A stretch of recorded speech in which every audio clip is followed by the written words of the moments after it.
Hello, Breeders' Cup horse racing fans. It's Mark with InHereTheyCome.com, getting ready for the 39th Breeders' Cup Championships this Friday and Saturday at the Keeneland Racecourse. What we're going to do today is take a look at the Turf Division profile, winning profile, which is one of the 14 divisions in our Breeders' Cup winning profiles.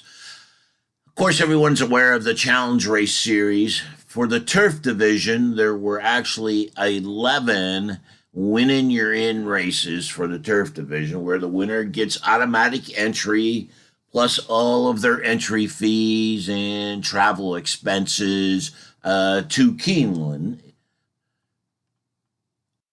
And here are those 11 races and the winners of each of them. So you can see as these are challenge races were all around the world. So it looks like we had three in the U.S. We have one in Japan, France, the U.K., Argentina, Brazil. So challenge races were all around the world. So all of these winners have an automatic entry if they choose to run in the Turf Division on Breeders' Cup Saturday. However, not all of them always show up. So I don't think any of them, and I don't think there's ever been a year where they all showed up for the Breeders' Cup. But these are the winners that you can see here. Over the past 10 years, there has actually been 6 challenge race winners to go on and win the Turf Division on Breeders' Cup weekend.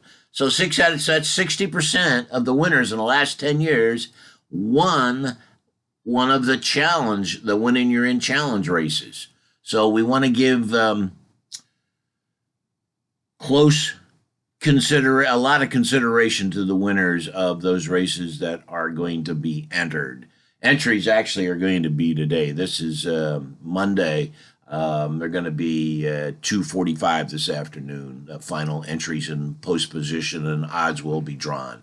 So you can check that to see which of the winners of the challenge races actually are going to make it to the starting gate on Saturday. Here are those 10 winners. It was last year in 2020, the Philly won, Bricks and Mortar in 2016, Highland Reel 2014, Main Sequence in 2014, and Little Mike in 2012. So 6 out of the last 10 winners of the Turf Division came out of the Challenge Race Series. Now we're going to look at some of the proven factors, key factors that we've found over the years to be critical in winning the Turf Division. We're just going to review a few of them here, not all of them. On the Prix d'Arc, it has produced the most turf winners than any of the other prep races. So there's 10 Turf Division winners had previously run in the Prix d'Arc. Not the winner of the Prix d'Arc, but came out of that race is what that means. In the last 11 years, the Joe Hurst Turf Stake has produced 2 wins, 3 seconds, 4 thirds, and 4 fourths.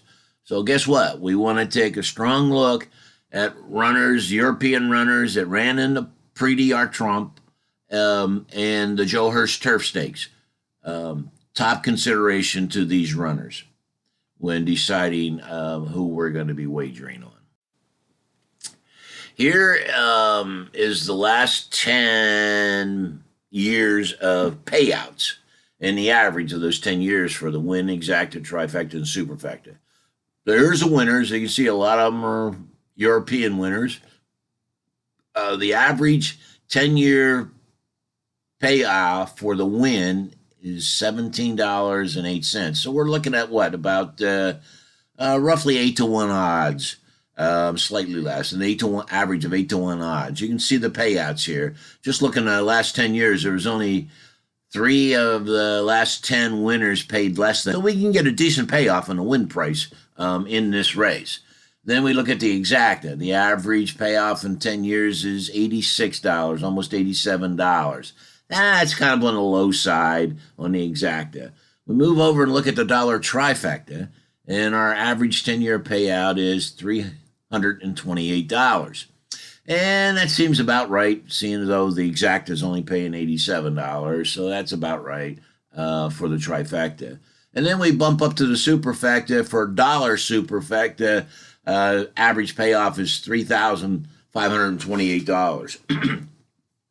And don't remember, you can actually play the superfecta. If you don't want to invest a lot of money, you can actually play a 10-cent superfecta, which in this case, the average 10-cent superfecta would have paid you $352. Or you can play a 50-cent superfecta. You know, it doesn't have to be a dollar, it doesn't have to be a dime, it can be any combinations of those. Or if you want to play a $10 superfecta, you'd have 10 times that as the average payoff. But here's the payoffs. They're decent, they're okay. They're not the highest, they're not the lowest of the 14 divisions. Now, we'll continue looking at some of the key factors found in our winning profile for the turf division. Favorites, keep this in mind, favorites have only won 2 times in the last 12 years. That's good. Favorites have been in the trifecta, however, in 9 of the last 12 years. They've been in the trifecta. They haven't been winning all that much, but they've been in the trifecta a lot. And then when we look at the superfecta, they've been in the superfecta 11 of the last 12 years. The favorite is in the superfecta almost every year. And in the trifecta, found in the trifecta a lot of those years. Again, only 3 of the last winners, 10 winners, paid less than $10. Here is how the favorites have done in the last 12 years. As you can see, there's only 2 winning favorites. But when you look down the list of the favorites finish column there, you can see, with the exception of last year, where the favorite only ran 11th of a field of 14, they are in the exacta and the trifecta and superfecta every other year. As you can see, where they came in second, third, second, fourth, second, fourth, and third. So the favorites, we don't want to bet them to win, but we're certainly keeping them in the trifecta and the superfecta, and possibly play an exacta with that as well.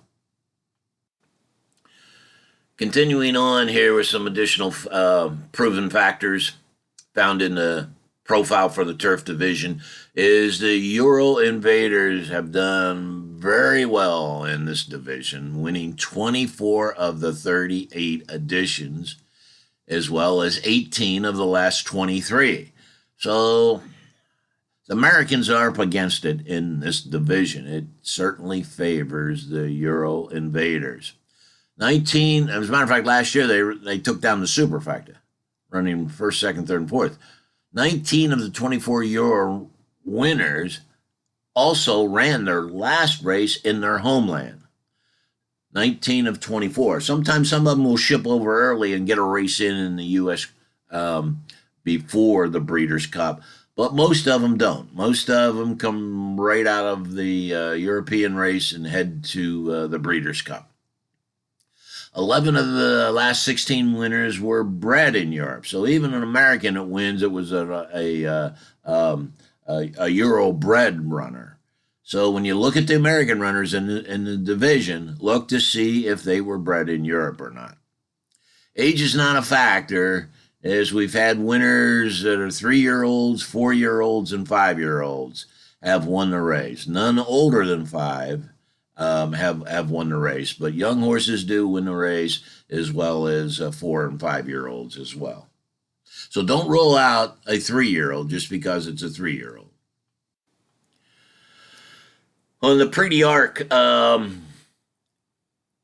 only one winner has gone on to win the Breeders' Cup Turf Division in the same year. We've had winners from previous years come over and win, but of the same year, that winner has only been able to win once, and that was actually in 2018 with Enable. Won as the odds-on favorite that year and was able to complete this task. The best post positions we find are inside or outside. Inside being post 1 to 3, outside post 8 to 14. The inside post has had 14 winners, and the outside post has had 18 winners. So that leaves us with what? 14 and 18, 20, 32 out of 38. So only 6 winners were in 38 years came from the middle post positions. So we want to give extra consideration in our handicapping to the inside runners and the outside runners and see how they fit our other factors in our profile. As far as pedigree goes, all but one winner had a dosage index of 3.0 or less. A dosage higher than 3.0 does not fare well in distance races. For having the stamina to run longer distances. We provide you in our profile. We'll provide you a list of all the runners, potential runners for the division, and what their dosage index is, so you'll know which ones are higher than 3.0. Also, to take note of, most winners had at least 2 races between August and race day. So if they haven't been racing recently, to have at least 2 races, chances are they're not ready for this for the Breeders' Cup race, because the rest of the field is going to be in-conditioned runners at hitting their best stride. So if you only have 1 race, or I doubt there'd be any come over without any races. Don't use them. Don't use them. Also, as far as if they ran a lot of races between August and race day, that's not good either. If you had more than 4 races, that's not good either. So we're looking for the runners that had between 2 and 4 races from August to race day. This is our 22nd year of providing the Breeders' Cup winning profiles. So we've been doing it for a long time, and we've learned those factors that are critical to win each of the divisions. So our profiles we have for the 8 traditional divisions, along with the 6 newer divisions. As far as the turf profile, there are an additional 24 critical factors you'll find in our profile that we have not reviewed here today. Keep in mind, only 3 of the last 10 winners paid less than $10, so we certainly want to be sure we're playing. We're putting some tickets together for this division as well. On Breeders' Cup weekend, there's over $150 million wagered in the various pools. All kinds of wagering opportunities. Multi races, your pick 3s, your pick 4s, your pick 5s, your pick 6s, as well as your vertical races, the exacta, trifecta, superfecta, high 5, picking the first 5 horses across the line. There's all kinds of wagering opportunities. And so there's lots of money wagered in the pools, which is there to pay out to all of us horse players. And it truly is our money printing machine of the year, is the Breeders' Cup weekend. More money wagered on the Breeders' Cup than there is on the Super Bowl. Hard to believe, but it's true.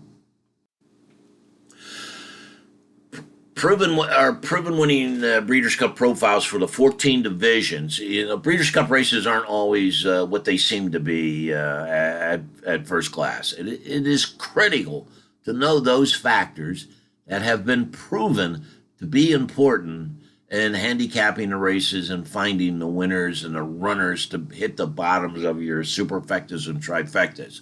With this type of information, you'll be able to zero in on those runners that have the best chance of winning or being in the money as well. You don't want to wait to start your handicapping. We're only 5 days, 4 days out from Friday. Future Stars Fridays is when all the juvenile races are held on Friday. So get your copy of our winning profiles for the Breeders' Cup divisions. You can get it on our website. It's available for immediate download. You can go out there and heretheycome.com and sign up for it and download it right away. You'll also see where we have some special pricing options for our picks for the 2 days. So you can get the Friday picks or the Saturday picks or both of them together along with the winning profiles at discounted rates. Go out there and look around. I'm sure our products and services will be of help to you in playing the races this weekend. You'll also, when you go to our website, you can cruise around there. You'll also be able to see the results of our wagers over, I don't know, I think we have 10 or 12 years worth out there right now. So we don't take them down, we leave them up. Unlike a lot of the handicapping sites on the web where they only leave up their good results and they take down the results where they weren't so good. Full transparency with our website. We leave everything up. You can also see the results of our Triple Crown picks as well out there. Thanks for watching. Want to wish everyone much success this weekend with their wagers. Good luck to everyone. Thanks for watching.